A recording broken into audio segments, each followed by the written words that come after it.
When you throw a ball at a wall, you generally expect it to bounce back at you. But in the microscopic world, things aren't so simple.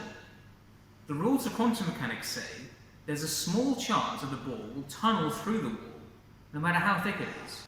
One weird quirk of this is that we have good reasons to believe that the time it takes a quantum particle to tunnel through a barrier is independent of the length of that barrier.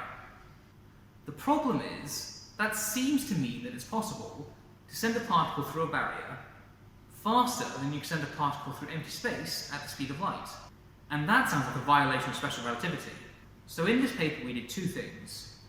First, we showed that this effect can still be observed when we use the Dirac equation, hard-coding the effects of relativity into the simulations we do. We did this by comparing two distributions of quantum particles. One distribution was made of free particles travelling at light speed. The other was made of particles that tunnel through a barrier.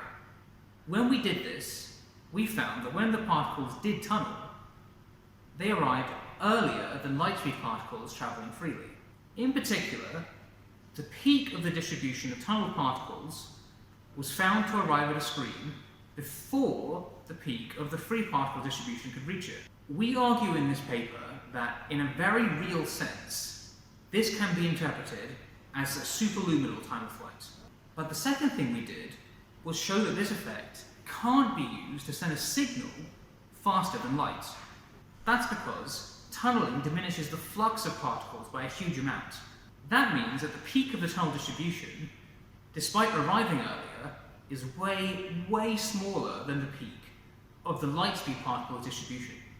So if you want a signal to arrive as early as possible, we show that it will always be preferable to send a signal using a light speed particle and never to send one using a tunneling particle.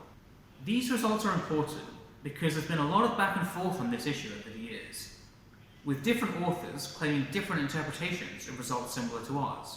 So we also include in this paper a lengthy discussion of other literature on this topic, and present our own opinions on some of the controversies this weird effect has caused. I hope you enjoy it.